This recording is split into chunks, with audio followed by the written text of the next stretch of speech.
वाराणसी में एक गृहस्थ रहता था। 3 बेटियों और एक पत्नी के साथ उसका एक छोटा सा संसार था, किंतु अल्प आयु में ही उसका निधन हो गया। मरणोपरांत उस गृहस्थ का पुनर्जन्म एक स्वर्ण हंस के रूप में हुआ। पूर्व जन्म के उपादान और संस्कार उसमें इतने प्रबल थे कि वह अपने मनुष्य योनि के घटनाक्रम और उनकी भाषा को भूल नहीं पाया। पूर्व जन्म के परिवार का मोह और उसके प्रति उसका लगाव उसके वर्तमान को भी प्रभावित कर रहा था।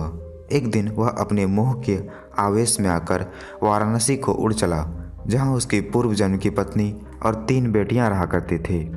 घर के मुंडेर पर पहुंचकर जब उसने अपनी पत्नी और बेटियों को देखा तो उसका मन खिन्न हो उठा, क्योंकि उसके मरणोपरांत उसके परिवार की आर्थिक दशा बहुत दयनीय हो चुकी थी।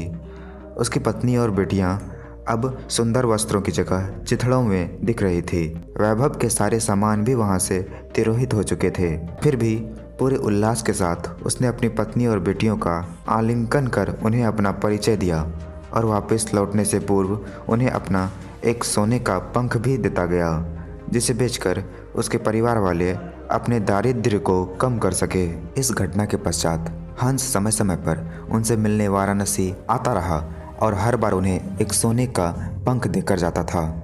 बेटियां तो हंस की दानशीलता से संतुष्ट थी, मगर उसकी पत्नी बड़ी ही लोभी प्रवृत्ति की थी। उसने सोचा क्यों न वह उस हंस के सारे पंख निकालकर एक ही पल में धनी बन जाए। बेटियों को भी उसने अपने मन की बात कही, मगर उसकी बेटियों ने उसका कड़ा विरोध किया।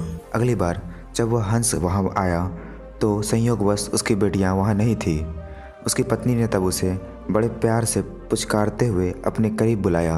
नल प्रपंच के खेल से अनभिज्ञ वह हंस खुशी खुशी अपनी पत्नी के पास दौड़ता चला गया, मगर यह क्या, उसकी पत्नी ने बड़ी बेदर्दी से उसकी गर्दन पकड़कर उसके सारे पंख एक ही झटके में नोच डाले और खून से लथपथ उसके शरीर को लकड़ी के एक पुराने में फेंक दिया।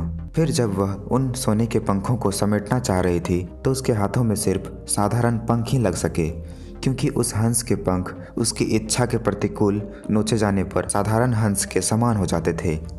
बेटियां जब लौटकर घर आई तो उन्होंने अपने पूर्व जन्म के पिता को खून से सना देखा। उसके सोने के पंख भी लुप्त थे। उन्होंने सारी बात समझ ली और तत्काल ही हंस की भरपूर सेवा कर कुछ ही दिनों में उसे स्वस्थ कर दिया। स्वभावतः उसके पंख फिर से आने लगे, मगर अब वे सोने के नहीं थे। अब हंस के पंख इतने निकल गए कि वह उड़ने के लिए समर्थ हो गया। तब वह उस घर से उड़ गया और कभी भी वाराणसी में दोबारा दिखाई नहीं पड़ा।